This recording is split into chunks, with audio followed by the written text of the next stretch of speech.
explain basically why we think that that's really important for us. First off is just competition. We have arguably the worst tax system in the industrialized world. What I mean when I say that is companies and countries compete on a global scale in this 21st century economy. We all know that. It's a global economy. Problem is we haven't reformed our tax system since the year I got my driver's license, 1986. And that's a great ringtone, whoever has that, by the way. Well, that's not even a ringtone. That's pretty cool. Interesting. Yeah. So what I was saying is we haven't reformed our tax system since 1986. When we did it in 1986, we tripped off sort of a worldwide competition based on tax policies.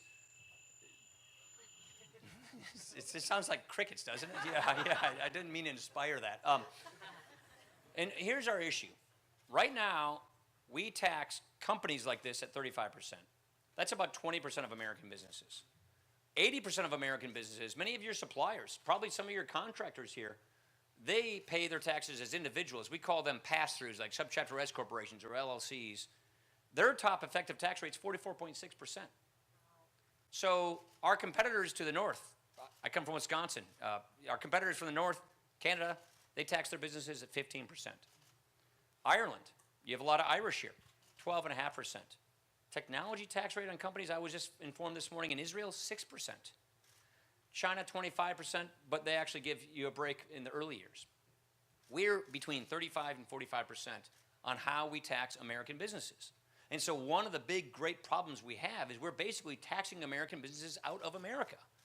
We're making it really hard for American businesses to compete and succeed in the global economy because of our tax system. What's worse is if we are successful, like Intel clearly is, in being a global company, in making money by selling goods and services overseas, they can't bring those profits back into this country and reinvest it in jobs in manufacturing in America for many reasons, but chief among them is because of our tax code. So we have $2 to $3 trillion of American profits parked overseas that can't come back to be reinvested in our communities because of our tax laws. So we got to get these tax rates down. The average tax rate on companies in the world is 22.5%. And when we're taxing American businesses 35 to 45%, that makes us very, very uncompetitive. And so we are convinced that if we get our tax rates down on all of our businesses, small businesses, big, and everything in between, that we can be far more globally competitive and we can make it make more sense to keep our companies based in America. What does that mean? That means our headquarters stay here. And when our headquarters stay here, that means the affinity and the attachment to the community stays here. That means the Boys and Girls Club gets more funding. That means United Way and local churches and charities get more community support like clearly you do here in Portland. And so there are lots of reasons why we want to make sure that American companies stay America, but we also want American companies to be able to make things here and export them all around the world. And one of the things we think we also ought to do in tax reform is create incentives for businesses to expand more plant and equipment. You spend $10 billion a year on capital equipment, building these clean room factories. You spend $12.7 billion a year on R&D. So clearly, we think it's important that more of that occurs here in this country so that we can make things here, have great jobs here, and export them all around the world and be globally competitive. And so that is what we're trying to achieve when we talk about tax reform with respect to competition. Another thing is fairness. And this is what I want to talk to you just as people, as families, as workers. We don't really have a system that is very fair. And one of the reasons why our system is not very fair is because it's really complicated.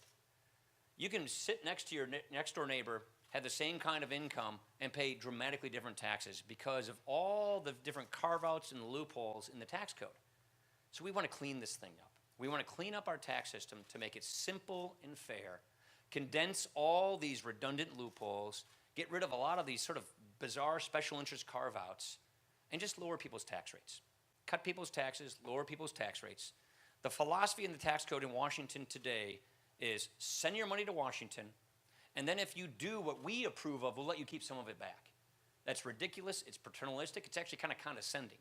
What we want to do is just clean this system up, simplify it so much that you can fill out your taxes on a postcard, so that you don't have to go hire an accountant to do your taxes. You don't have to stress what's tax day going to look like. I mean, how many of you kind of sort of dread April 15th because you really don't know what the heck to expect, right? This shouldn't be a dreaded thing. This should be something where you know what's going to happen, it's predictable, and it's simple, and it's fair. And so we think for families, for workers, for businesses, that's going to be really, really important to clean this mess up and simplify it so people can easily comply with our tax system. The last part I would say is this. We haven't had growth in this economy near what we used to have since before this great last recession we had in 2008. What I mean when I say that is, in the old days as in like 10 years ago, our trend growth rate was 3% plus. We've been growing between 1% and 2% in this economy. Now that doesn't sound like a whole lot just thinking about it. 1.2% economic growth rate versus a 3.2% growth rate. It's massive. It's enormous. If we can get our economy growing at 3+%, that means workers have more take-home pay. That means we have higher standard of living. That means we are creating more jobs. That means there's more confidence in our economy, so that boardrooms and business leaders are actually saying more expansion, build more, do more. That means the next disruptive technology that's right around the corner, maybe in someone's garage, is more likely to actually occur and get funded in this country. That's why we want to have faster economic growth, because what it does is it raises wages, it increases take-home pay, it produces more economic security, and most of all, it just gets our economy growing. It gets our economy healthier. So we really think that in order to have a healthier economy, where people can have good paying jobs, where we can keep businesses in America, where we can make more things, where people up and down can have good family supporting paying jobs, we have to have tax reform. So that is one of the biggest achievements we are hoping to achieve this year. We feel very confident about this. The reason we feel confident about achieving tax reform is it's just high time. Everybody agrees. It hasn't been since 1986 we've reformed this thing. Our current tax code is a junker. It is a jalopy. I mean, it is the pre-drone era. It is really something. And the rest of the world's caught up and surpassed us.